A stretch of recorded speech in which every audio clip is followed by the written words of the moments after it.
राम राम बहनों, मीरा के श्यामलोक में आप सभी का स्वागत है। जैसा कि आप लोग सभी जानते हैं कि अहोई माता का व्रत दिवाली से 8 दिन पहले आता है।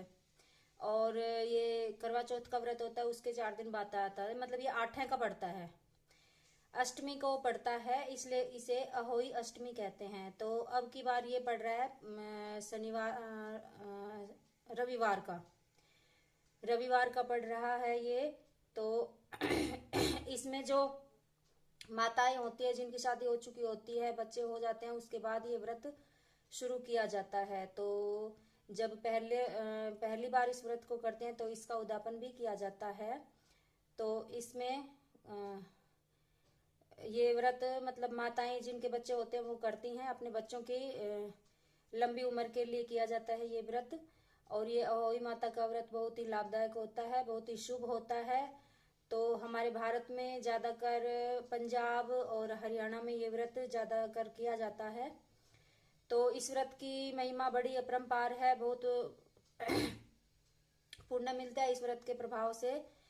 तो आज मैं आपको इस व्रत की कहानी सुनाऊंगी और आशा करूंगी आपको पसंद आएगी। अगर आपको पसंद आए तो please please please like share करना, कमेंट करना, कमेंट में बताना कि आपके वहाँ कैसे किया जाता है और कैसे कहानी होती है।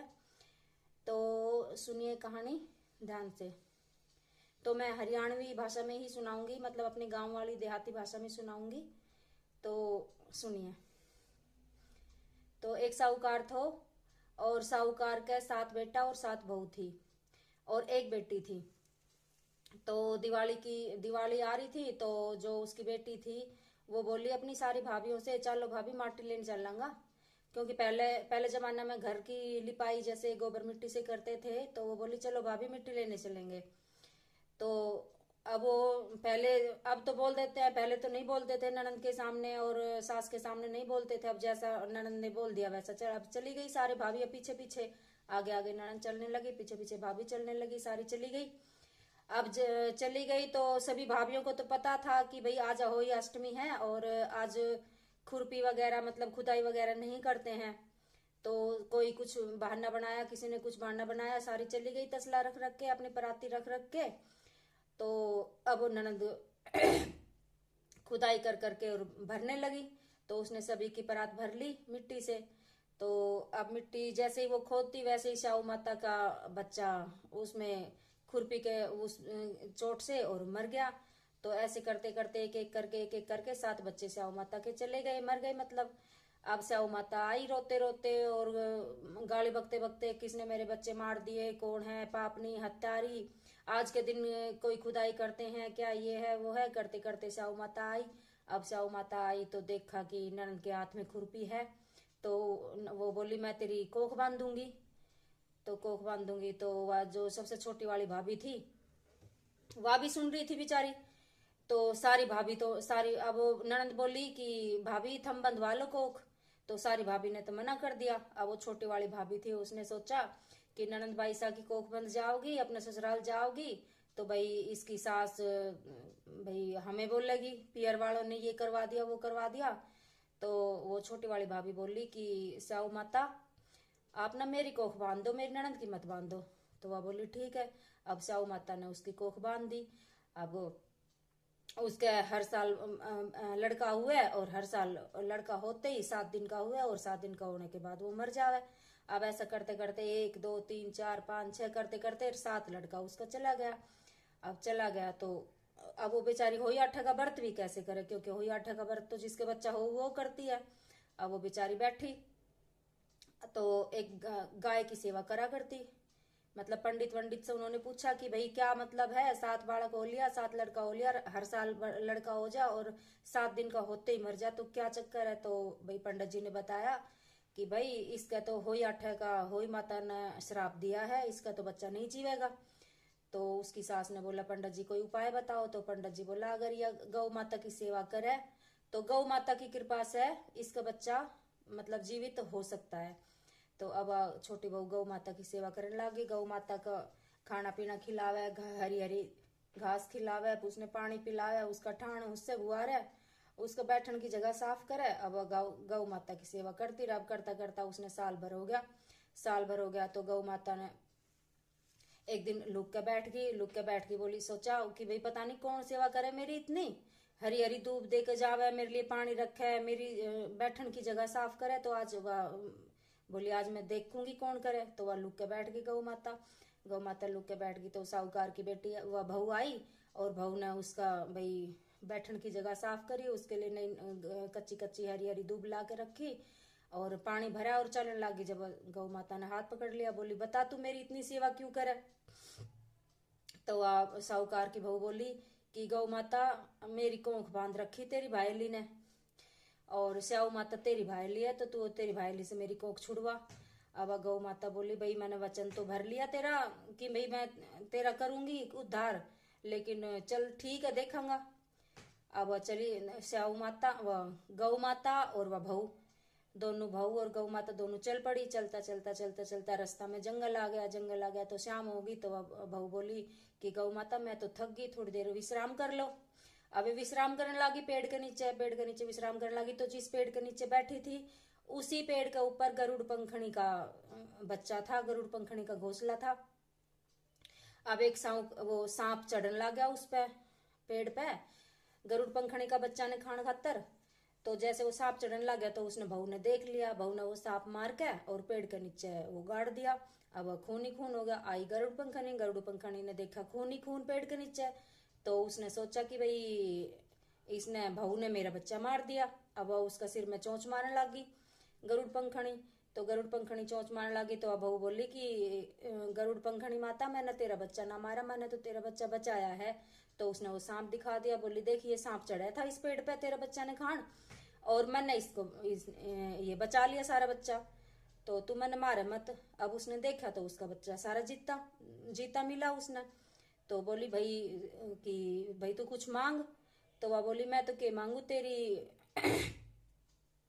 मैंने बोली तू कहाँ जाना है। हमने दोनों ने बोले हम तो 7 समुंदर पार जाऊंगा स्याऊ माता के घर। स्याऊ माता ने मेरी कोख बांध रखी है और वहां जाऊंगा। तो बोली वहां तो तुमने तो बहुत दिन लग जाओगा, तू एक काम कर मेरी पीठ पे बैठ जाओ तुम दोनों, मैं तुमने छोड़ दूंगी।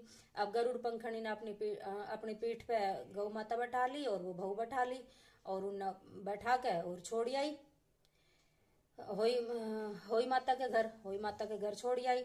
अब गई तो होई माता और गौ माता दोनों तो भाईली थी। दोनों वे दोनों मिली गले लाग के बोली भाण बहुत दिन में याद करा, बहुत दिन में आई और तूने तू मेरी याद नहीं आई तने। बोली भाण याद तो बहुत आई पर मैं तो तेरे एक काम आई।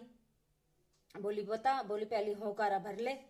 तो अब उसने स्याऊ माता ने होकारा भर लिया। बोली 1 वचन 2 वचन 3 वचन उकू तो खड़ी नरक में सुकू। बोली ठीक से। अब बहू और वह गाय बोली 2-4 दिन रहो। अभी रहने लग गया तो वह बहू वह स्याऊ माता बोली कि ये बहू मेरा सिर में ना बहुत ज्यादा जू होगी तो तू मेरे सिर में जू देख दे। अब जू देखने लगी तो भैया उसका चैन होने लग गयो, आराम होने लग गयो सिर में। तो उसने आशीर्वाद दियो। बोली हे बहू जुग जुग जियो, तेरे बेटा हो 7 बेटा हो 7 तेरे बहू हो, और तू तो भाई बहुत बढ़िया काम करो, मेरे तो सारी जू निकाल दी। फिर वह बहू बोली जू तो निकाल दी पर स्याऊ माता तेरा वचन तो झूठा जाओगा। बोली ना मेरा वचन तो झूठा कभी भी ना जावे। बोली तो मेरे बहू कहाँ से आओगी, बेटा कहाँ से आओगा, मेरी तो तूने कूख बांध दी। बोली अच्छा। बोली हाँ। बोली तने मेरी वहाँ मिट्टी खुदाई कर रहा था और जब तने मेरी कूख बांध दी मैंने तो मतलब मेरे से तो हुआ भी कौन ना, मेरी ननद ने गलती से कर दिया, उसकी भी गलती ना थी भाई, गलती होगी बालक थी। तो बोली तने तो मेरी कूख बांध रखी है तो मेरे 7 बेटा और 7 बहू कहाँ से आओगा। बोली बहू तने तो मेरा ठग गई कान काट लिया, पर जा मैंने तेरे से आशीर्वाद दे दियो तो तेरे 7 बेटा और 7 बहू तेरा हुएगा। अब बहू तो आशीर्वाद दे दियो। बहू घर आई तो देखा तो 7 बहू पीढ़ा पे बैठी और उसका बेटा हो रहा और पोता की लाइन लग रही। अब वे तो सबने खूब रगम भगम लाग गई, खूब खुशी हुई सबने। और फिर उसकी ये होई माता को व्रत आयो। होई माता को व्रत आया तो अपना खूब करवा लेने लगी, कमाई लेने लगी। तो उसकी सास बोली बहू की अक जावे, उसने भी उसका भी हर साल भाई बेटा हुआ और चला जाओ, बेटा हुआ चला जावे तो जाओ, उसका व्रत थोड़ी होगा, उसने तो रोटी दिया हो। अब बालक गया, अब देखा तो बोला चाची को तो घर ही ना पायो। और वहां तो बहुत भीड़ लग रही है। अब सास गई तो देखा है तो भाई उसका तो सात बहू पिड्डा पे बैठी और सात बेटा अपना घूमने लाग रहा घर में और पोता और पोतिया की लार लग रही। अरे वह अपना उनकी बहू वह अपना कमोई और करवा लेने लग रही, कमोई लेने लग रही। कुमारी से तो बोली, हे बहू तू कहाँ से लाई, तेरा तो भाई बहुत वो थो हर साल को भाई सारा परिवार खुशी मनाओ था, तेरा तेरा वो घर में हमेशा ही मातम सो छाए रहे थो। बोली सासू माँ मैं तो मेरो तो के थो, ये तो सारी आ गई उठा उठा के अपना तसला, इनने तो अपनी कूख ना बंधवाई और ननंद की तरफ से मैंने मेरी कूख बंधवाई तो स्याऊ माता ने मेरा लिया था, हर साल लिया तो स्याऊ माता ने मेरा दे दिया। तो हे स्याऊ माता, हे होई माता, जैसे बड़ी बहू, जैसे सबसे छोटी बहू ने पहले आई वैसे तो किसी ने मत आई हो, और जैसे बाद में आई वैसे सभी ने आई हो। कहता न सुनता न होकारा भरता न, रानी धावे राज न, हम धाव हमारा काज न, पोता धाई राबड़ी दोता धाई खीर, मीठी लागे राबड़ी खट्टी लागे खीर। तो जैसे बहू ने सात बेटा और सात बहू दी पोता दिया वैसे सभी ने दिए, कहता न सुनता न होकारा भरता न। तो अब इसके बाद सुनते हैं विनायक जी की कहानी यानी गणेश भगवान की कहानी। तो गणेश भगवान की कहानी सुना देती हूँ मैं छोटी सी। तो एक मेंढक था और एक मेंढकी थी। मेंढकी रोज जय गणेश काटो गणेश करा करती। तो मेंढक बोला, मेंढकी तू मेरा होते और पराया पुरुष का नाम क्यों ले रही है। तो मेंढकी बोली कि मेंढक पराया पुरुष का नाम नहीं ले रही, मैं तो गणेश भगवान का नाम ले रही हूँ, क्योंकि गणेश भगवान को जपने से वो विघ्न हरता है और सारे विघ्न को दूर करते हैं और सुख शांति प्रदान करते हैं, इसलिए मैं गणेश भगवान का नाम लेती हूँ 24 घंटे। तो बोला तू आज से गणेश भगवान का नाम नहीं लेगी, आज से तू मेरा नाम लेगी। अब वो बेचारी मेंढकी क्या करे। मेंढकी बोली ठीक है। अब वो जय मेंढका करने लग गई। अब गणेश भगवान ने सोची ऐसे तो मेरा नाम ही नहीं रहेगा, सभी अपना अपना नाम जप करेगा तो कलयुग में मैंने कौन मानेगा कि कोई गणेश जी भी है। तो इनसे कोई चुटकुला दिखाना चाहिए। तो गणेश भगवान ने क्या हुई कि गणेश भगवान की कृपा से राजा की ब्याई गाय बांधी पानी भरन आई तो मेंढक और मेंढकी दोनों घड़ा में घल गया। तो जाते ही उसने बांधी ने पानी उबलना गर्म करने के लिए रख दिया, गाय से पिलाने के लिए नहलाने के लिए। अब वो पानी गर्म होने लग गया तो जैसे ही पानी उबलने लगा वैसे ही मेंढकी भी उबलने लग गया, कभी ऊपर कभी नीचे पानी के साथ। अब मेंढक बोला, मेंढकी ले अपना गणेश भगवान को नाम। अब मेंढकी बोली, मैं तो पराया पुरुष का नाम ना लूं तो फिर मैं मेरे से लड़ाई करेगा, मैं तो पराया पुरुष को नाम ना लूं, मैं तो जय मेंढको ही करूंगी। बोला ना मेंढकी तू गणेश भगवान का नाम ले और मैं भी लेऊंगा और तू भी ले, वही संकट काटेगा। अब वो जय गणेश काटो गणेश करने लग गया दोनों मिलकर। आप गणेश भगवान ने सोची अब इनका संकट नहीं काटूंगा तो कौन मानेगा कलयुग में मैंने कि भाई कोई गणेश भगवान भी है और संकट भी काटता है। तो गणेश भगवान की कृपा से दो सांड आया लड़ता और घड़े के धूण मारती घड़ा फूट गया।